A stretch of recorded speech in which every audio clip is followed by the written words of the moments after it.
Would you ever get back with an ex? The history, it wasn't a bad breakup. I don't know, 90% of the time I'm saying, no thank you, see you later, hard pass. But then there's that 10% chance where I'm like, I might entertain this. This could be fun. And that's what Tennessee basketball is saying. In all seriousness, the program was hit with 4 players who left for the transfer portal. Some of it was a surprise to us, but some of it was also a surprise to Rick Barnes and company, namely Jonas Adu, because Barnes says that Adu said that he was fine. And then a few days later or so, he has his name in the portal. So was it really fine? And if we're being honest, anything that's fine is never good. If someone's asking you like, oh, how's this home cooked meal? And you say it's fine, that doesn't sound very nice. If you're wanting to get a compliment on the outfit that you're wearing, going to a nice dinner for a date with friends, and they say that you look fine, that doesn't sound good to me. So maybe the surprise was wanting more of a heads up, more clarity on his decision, but regardless, it was a surprise. What was a surprise to us with Jonas Adu, maybe putting his name into the portal, the 6'8" forward just finished his sophomore season at Tennessee and has now been in the portal for nearly 2 weeks. And in those 2 weeks, there's not been any real like buzz or news going around that he has strong potential suitors. So what does that mean when a past Tennessee player in the portal doesn't have a ton of suitors that he at least maybe doesn't find to be of value to him and doesn't want to go there, whatever the reason is? There's just not a lot of conversation going on right now. Does that lend itself to a return for Tobe Awaka? Rick Barnes says yes. So, like I said at the top, some exes are worth entertaining, but you got to be judicious. Why are we entertaining this ex? Why are we having conversations? Why are we not shutting the door? And it might be because, as Tobe Awaka noted in his announcement after he left, that it was an extremely difficult decision to leave. Okay, why was it difficult? What about it was difficult? How come it was difficult and you still made that decision? The people who are probably privy to that information are people like Rick Barnes, and whatever that reasoning is satisfactory enough that Rick Barnes is telling media that he'd be open to a conversation about Tobe Awaka coming back. But why do players usually go to the transfer portal anyway? I mean, historically speaking, it's about playing time and not getting enough of it at your current school. And then in today's era, it's all about NIL. But if we just keep it on the earlier part, just keep it strictly ball, and it's about playing time, I'm not sure his situation is going to be any different if he decides to come back. Regardless or not if he knew that Adu was leaving, the situation is the same. And it's going to be, you're going to be a plug and play kind of player. And if we're going to look at it at just not being happy about playing time, I don't see why he'd come back. Because one, you got JP Estrella, who's a rising talent for this team. But then Tennessee also got a good get out of the transfer portal from Hofstra, a guard, Darlin Stone Dubar. He's 6'8" as well, 211 pounds, just a little slimmer than Tobe Awaka. We'll get more to him later. So you're kind of still in that same situation where you're probably not going to get the playing time and minutes that you want, and you're still going to be that off the bench player. But it makes plenty of sense to have, on Tennessee's side, to have Tobe Awaka come back because it gives you depth. And any good team worth anything has depth. And that was key in Tennessee's final Elite Eight game against Purdue, where they needed Tobe Awaka, they needed Jonas Adu, they needed JP Estrella to try and shut down Edey in the post, get different looks that might stop him. Awaka, got into foul trouble, and then Adu just really wasn't present in that game, but you had Estrella there. So that depth allowed them a chance defensively in that game. You need that in conference play. You need that in non-con. Any team worth anything has depth, has rotation. So for Tennessee, it's still appealing to have Tobe Awaka back. The question is he going to be fine in that complimentary role where he's most likely not going to be your starter?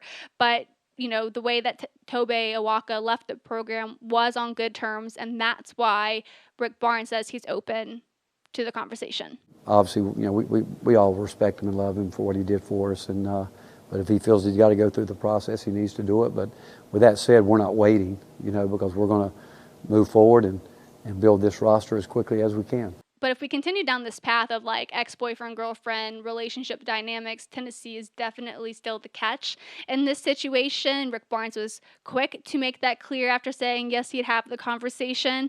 Like, all right, Tobe, all right, boyfriend, girlfriend, you can go out and see if the grass is greener on the other side. Good luck to you. But if they come back and they're like, oh, it was a rash decision. I didn't mean it. I didn't know what I was doing. I got persuaded. Like, I love you. I'm going to come back.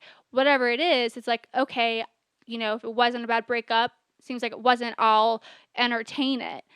But Rick Barnes is also like, I got people hitting up my line, my phone, as he says, that is ringing off the hook. So it's like, if you want to have that conversation, it sounds like it needs to be sooner than later. Here's all I know is that we've got a wonderful thing going here. This is a great opportunity for a lot of people. And I can tell you, our phone rings off the hook because people want to be a part of this. And I just got a text from one of my former players. Said a guy that just put his name in and said he wants to talk to you guys. The transfer portal, it takes, but usually always gives. Like I mentioned earlier, Dubar, the transfer from Hofstra, is now a Tennessee Vol. He was in town during the orange and white game, was there to kind of see all the festivities and how loud just 10,000 fans in Neyland Stadium can be. It was a similar situation to Dalton Connect, who made his trip during the spring game, fell in love with Vol fans, with all of Tennessee, and it seems to be a really good selling point for the recruiting efforts. He's now a Tennessee Vol. I'm going to read you a couple of his stats. Again, he's 6'8", 211 pounds. He has, in 4 years of playing, 3 at Hofstra, 1 at Iowa State, 1,359 points, 580 rebounds. Now, as impressive as he is on the court, the main thing is being, that puzzle piece that fits really nicely into this team culture-wise. Now, the teams like Ziegler and Jeremiah Mashak made it a point to say that, like, it seems like he's going to get along and get on well with this program, and you certainly want that when you've got a tough coach and Rick Barnes at the helm. But all around, from the coach to the players, they seem very high on Dubar. We're really excited because, everybody we bring here, we know that we want him and we bring him here, and we're able to, he saw what he wanted and knew he wanted to be a part of it. And special kid, very special kid, and you can tell he's a worker, got a lot of desire, and he wants to be really good. So it's more than obvious to say that April is just such a hectic time of year for college basketball. You're wrapping up the NCAA tournament, the transfer portal opens, who's staying, who's leaving, who are you getting, what does a roster look like? So whether you're in the season or it's the off season, you've got to keep your foot on the gas. But I want to switch gears to habits because I find that they're easier to make than they are to break. I think it takes some 21 odd days to break a habit, and what habits lead to, they lead to routines and what you decide to do or not do on a day-to-day basis. What I find are some of the things that I should be doing more often, I end up putting off for weeks. I'm being generous, it's probably a little longer than that. And it ends up just taking like 3 whole minutes. I'm like, literally, why did I put that off for literally weeks when it took minutes? And you get that reality check where sometimes it's just not always nice, but it often leads to a more productive, more fulfilling life. That reality check hit the Lady Vol softball program where they saw that they needed to be more focused, more locked in, build team chemistry as they get late into the season. And that came in the form of, kind of getting together, watching a documentary on Netflix about social media and the impact that it has on your life. And they kind of came together to decide that they wanted to limit their screen time. Now, this is nothing new for the Lady Vol softball program. Karen Weekly implements this, practice at some point throughout the season, usually later once you get to postseason play and you've got polls and predictions and all that coming out that usually is more negative than positive for the players and teams who they're talking about. So once they watched that documentary and they're like, yeah, we need to be more present with each other, and decided that limiting social media or screen time was the way to go. Karen Weekly had a really good question to the team that kind of made you stop in your tracks. And she says, do you draw energy from it? You're like, if whatever free time I have, I'm spending it on social media and it's not giving me something positive, then why am I spending my time there? And the team, of course, is like, oh, no, of course not. No. And at that point, it became obvious that this was the right decision for the team to make. But there's action, but without action, and if you don't have accountability, you're missing one or the other. So Coach Wickley said that the player who kind of was leading the charge on the accountability side was pitcher Charlie Orsini. She gets the weekly reports from everybody, and Zeta Pooney says that so far no one has gone over their limits. And while she was kind of begrudgingly wanting to do it at first, she says it's actually been the best thing to happen to the team. Coming together and deciding that we're going to limit our social media hours was probably one of the best things that we've done this season, just because of what happened last season and all the rankings and the polls that people put us at.